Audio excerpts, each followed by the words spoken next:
After a slow start to the season, AJ Griffin's stock has been rising fast over the last few weeks, and it's for good reason that he's getting top 5 or 10 buzz.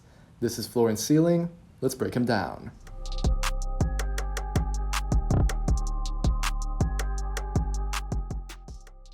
AJ Griffin was a 5-star recruit coming out of high school into Duke, but he barely played in his 2 years before joining the Blue Devils.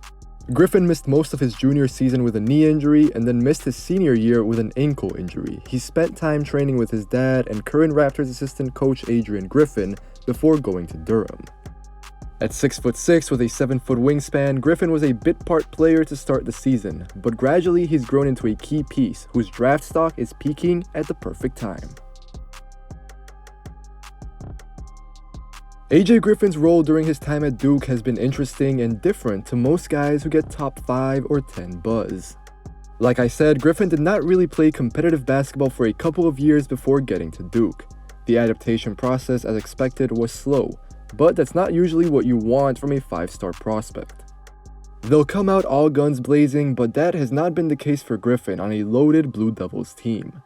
Over the season, Griffin's main function has been to space the floor, and he's been great at it. The 18-year-old is making an incredible 50% of his threes, and not on small volume either.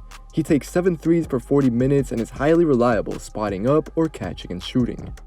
That last note is key because about 4 in 5 of Griffin's threes are assisted. More on that later, but there is one figure that really puts his role into perspective in my opinion. Half of the total shots that Griffin takes come from beyond the arc. Duke has a bunch of guys who are much better on the ball. Paolo Banchero instantly comes to mind, but also Jeremy Roach or Wendell Moore who handle the ball a lot. Griffin is really comfortable operating from the 3-point line and still being productive without getting too many touches. This has been the case all freshman season long, so it's not like Griffin suddenly got hot over a few games, and that's what's inflating his top-tier 3-point percentage. One thing that stands out to me is Griffin's footwork. He always gets into his shot on balance, either on the hop or using short choppy steps to then rise into the 3. Griffin is compact going up and down, meaning that you won't see his arms or legs flailing all over the place. He's consistent, which is what you're seeking when looking for a reliable floor spacer. A big part of Griffin's appeal is that he can plug and play as a spot-up shooter right now, but he's also shown some flashes of self-creation. Griffin is long and rangy, obviously with his wingspan, but he can genuinely create space with his crossovers or step back.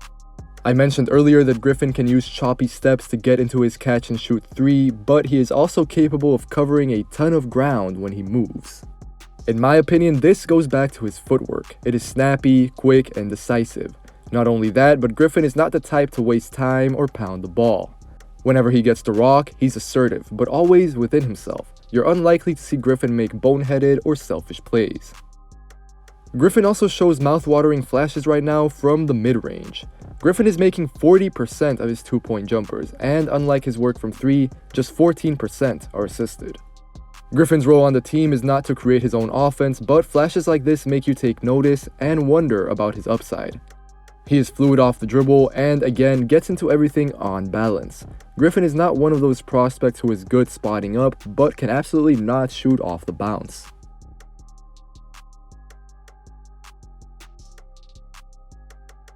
Like I've been hinting at though, the biggest question mark I have right now is sample size. I want to see Griffin get more reps and take a higher volume of pull-ups. However, we won't really see this from him in college basketball, so it's likely that this is something we'll only really be able to monitor once he makes the league. At Duke, Griffin takes a lot of threes, but due to his role, he does not have to self-create a whole lot. What this will look like, for instance, if he's empowered on a bad NBA team to hunt for his own offense right now, is tough to predict. He's incredibly efficient, no doubt, but what if a big part of that is because Paolo Banchero, Wendell Moore, etc. command so much attention? On that same note, the percentage of made 2-point jumpers looks great, but really, we're talking about just 21 made shots. Going forward, I still need to see more. Another important aspect of Griffin's offensive repertoire is his in-between game. Like I'll get into shortly, there are 2 ways to look at this. The first is that Griffin takes a good volume of these shots, and looks very comfortable doing so. He's got this sort of push shot in his arsenal. Griffin always gets into it in rhythm and he's able to jump stop into it or at times elevate off one foot. He has soft, feathery touch, and even though Griffin is not the most explosive, he is really strong. Griffin has wide shoulders and has the means to get physical down low, even though he should do it more often. Griffin gets into this shot both ways, but largely he really does prefer to rise into it with his right hand. At the same time though, we must ask ourselves, why does Griffin take so many of these floaters? I posed the same question in my Ty Washington video, but the same notion applies to Griffin, even though he is bigger and stronger. Despite his size and strength, in my opinion, Griffin does not relish contact. There is one figure which tells the entire story, and that's that Griffin only shoots about 1 free throw per game. That should not be the case for someone who is so talented, both from a physical and basketball point of view. Griffin does not like to force the issue down low in any way. He does not push to get all the way to the rim, even though I would like to see him be more aggressive and get himself to the free throw line for easier points. The potential for him to attack closeouts with it is evident, but he could not be so reliant on this in-between game in the NBA. Some of Griffin's problems attacking the rim point to his handle. This is not a big issue at Duke like I've been saying because Griffin is not asked to create for himself very often, but his handle is pretty basic, and it can be slightly loose. He is fine enough to self-create in small flashes, but you also don't really want Griffin handling the ball for too long. He still can lack craft and wiggle, and really Griffin only has one dribble move, which is that long crossover, tween, switch hands, and go combination.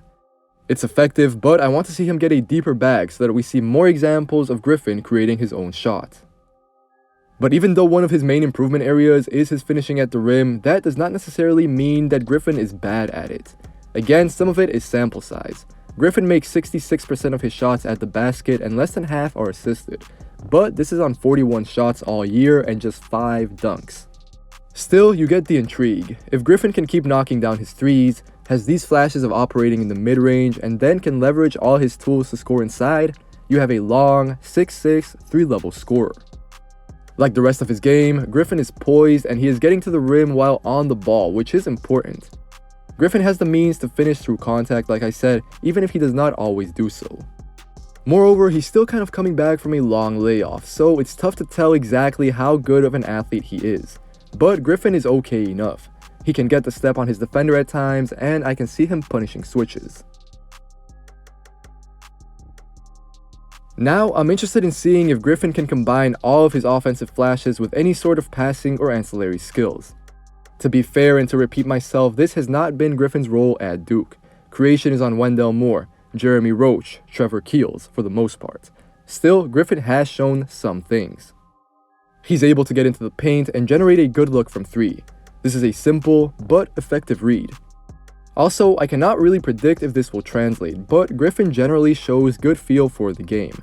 When he turns the ball over, it's mostly because of his handle, not because he's making a bad read or decision. Both figures are really low, but Griffin has 10 more turnovers than assists this season, which counts for something. If Griffin can pitch in with other ancillary skills, such as this, then his upside becomes even higher. On the defensive end of the floor, AJ Griffin does not really stand out for better or worse right now. He has not shown much that made me want to rewind the tape one way or the other. In theory though, Griffin should be fine, as should be the case for a 6'6" forward with a 7-foot wingspan. Griffin can cover space, slide, and contest. He has the tools to be a solid defender on the ball as long as he stays in the play, and Griffin mostly does that. An important note here is that Griffin also probably has some switchability to him, 2 through 4 I think, or at least smaller 4s.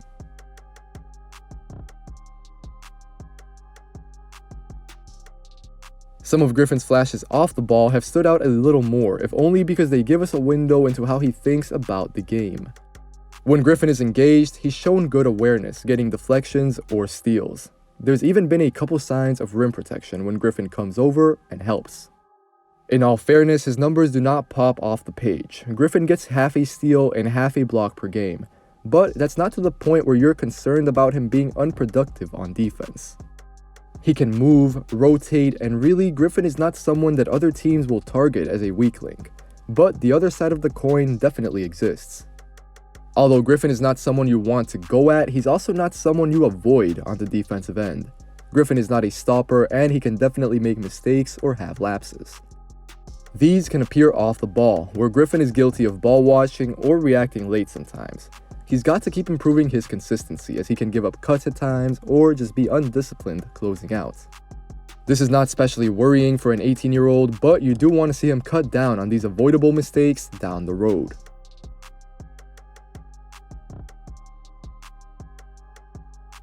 Getting back to on the ball, Griffin can be a little slow turning his hips or guarding in space. It's not so much that he cannot do these things, but that he takes a while to do so, and Griffin will not always be afforded that time. For instance, I don't really think you want him defending ones.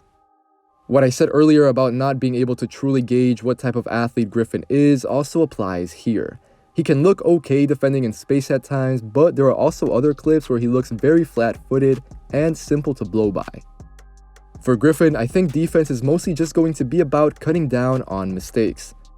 I genuinely think he will be fine on this end. He has solid feels and especially tools. So while he's not shown anything that necessarily makes me think he'll be a plus defender, he really should be fine as long as he puts in the work.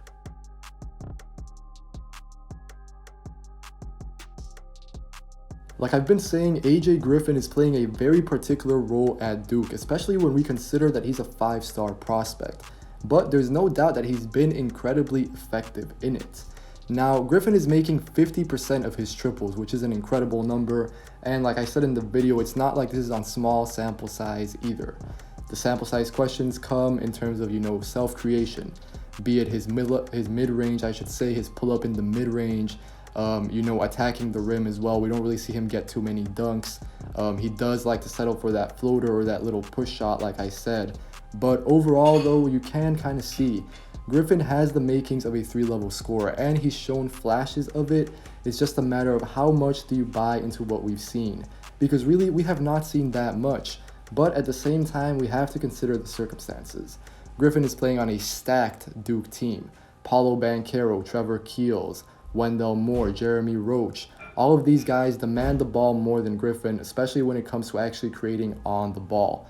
So I'm very interested in seeing how Griffin looks in the NBA, where hopefully he is encouraged to flesh out his repertoire and show it even more.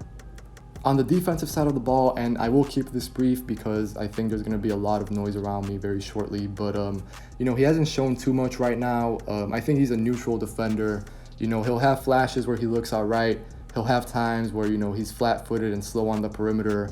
Like I said, it's tough to gauge what his athleticism looks like. And I do think after 2 years of, pretty, I don't know if serious injuries, but definitely serious injuries in terms of how they made him take plenty of time off, I think NBA teams are going to be really interested in his medicals. Is the ankle all right? Is the knee all right? Because he also suffered a little bit of a knee injury when he first got to campus at Duke. So those things will be important. But overall, I am a big AJ Griffin fan. I'm not entirely sure that I see him as a top 5 pick like many outlets or many other people see him as, but definitely in that 7 to 12 range right now, I would not mind picking AJ Griffin at all. After all, we're talking about a guy 6'6", 7-foot wingspan, strong, built, can definitely fit a role from day one in terms of spotting up in the corner and just making threes. He's already very good at that. But then if you add in all the other flashes, the stuff off the dribble, maybe even the passing a little bit, I want to see how that pans out. Because like I said in the video, it's going to be Trevor Keels, Wendell Moore, Banchero, and Roach creating on the ball at Duke. But Griffin does have good feel for the game. He plays with great maturity, so I'm interested, Once he gets to the point where his offensive talent is something that defenses have to pay attention to, is he going to make that next step in terms of, using his own ability to then make others better? We'll see, but I definitely think it's possible. And overall, I'm a big fan of AJ Griffin's upside after what looked to be a challenging season for him at first, but he's turned it around big time.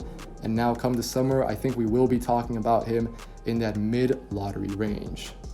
As always, if you enjoyed the video, make sure to leave a like. Make sure to leave a comment telling me what you think of AJ Griffin and how his freshman season at Duke has gone. And as always, if you enjoy the channel, if you want to see more content like this, make sure to subscribe. Take care, and I'll see you guys next time.